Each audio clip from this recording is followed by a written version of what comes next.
ಒಂದು ಹರಕ್ಕೆ ಅಂಗಿ ಹಾಕ್ಕೊಂಡು ಮಗನ ಜಾತ್ರೆಗೆ ತೋರ್ಸಕ್ಕೆ ಹೋಗ್ಯಾನಲ್ಲ. ಭಾಳ ಗದ್ಲಿತ್ತು.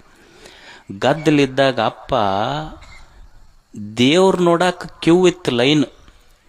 ಅಪ್ಪ ಮಗನ ಹೆಗಲ ಮೇಲೆ ಕುಂದರ್ಸ್ಕೊಂಡು, ಮಗ ನಾನು ದೇವ್ರು ನೋಡ್ಲಿಕ್ಕಾಗಿಲ್ಲ, ನೀ ನೋಡೋ, ನಿನ್ನ ಕಣ್ಣೊಳಗೆ ನಾನು ದೇವ್ರು ನೋಡ್ತೀನಿ ಅಂತ ಅಪ್ಪ ತೋರಿಸಿಲ್ಲೇನು. ತನಗೆ ಕಾಣದ ಪ್ರಪಂಚವನ್ನು ಮಗನಿಗೆ ಹೆಗಲ ಮೇಲೆ ಕುಂದರ್ಸ್ಕೊಂಡು ಅಪ್ಪ ತೋರ್ಸ್ಯಾನ. ಅದಕ್ಕೆ ಈ ಭೂಮಿಯ ಮೇಲಿನ 2 ಪವಿತ್ರ ಸ್ಥಳಗಳು ಯಾವಾದರೂ ಇದ್ರೆ ಅದು ಅಮ್ಮನ ಮಡಿಲ, ಅಪ್ಪನ ಹೆಗಲ. ಇದಕ್ಕಿಂತ ಪವಿತ್ರ ಸ್ಥಳಗಳೇ ಇಲ್ಲ ಭೂಮಿ ಮೇಲೆ. ಅವ್ರ ಋಣ ತೀರಿಸಬೇಕಲ್ಲ ಮನುಷ್ಯ. ತಂದೆ ತಾಯಿ ಋಣ ತೀರಿಸೋದಂದ್ರೆ ಇಷ್ಟೇ, ಭಾಳ ಏನಿಲ್ಲ. ಮಕ್ಕಳಾದವರು ಇದನ್ನು ಪಾಲಿಸ್ಬೇಕು. ಏನು ಅಂದ್ರೆ, ಎಂದೂ ನಮ್ಮ ತಂದೆ ತಾಯಿ ನನ್ನ ಸಲುವಾಗಿ ಕಣ್ಣೀರು ಹಾಕಬಾರ್ದು. ಇದನ್ನು ಪಾಲಿಸ್ಬೇಕು. ನನ್ನ ಸಲುವಾಗಿ ನಮ್ಮ ತಂದೆ ತಾಯಿ ಕಣ್ಣೀರು ಹಾಕಬಾರ್ದು.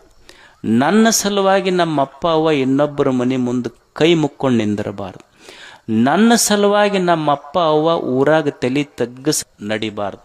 ನನ್ನ ಸಲುವಾಗಿ ನಮ್ಮಪ್ಪ ತಲೆ ಎತ್ತಿ ನಡ್ಯಾಕತ್ತ ಅಂದ್ರೆ ನಾನು ಮಗನಾಗಿದ್ದಕ್ಕೆ ಸಾರ್ಥಕ ಆಗ್ತದೆ ಅಷ್ಟೆ.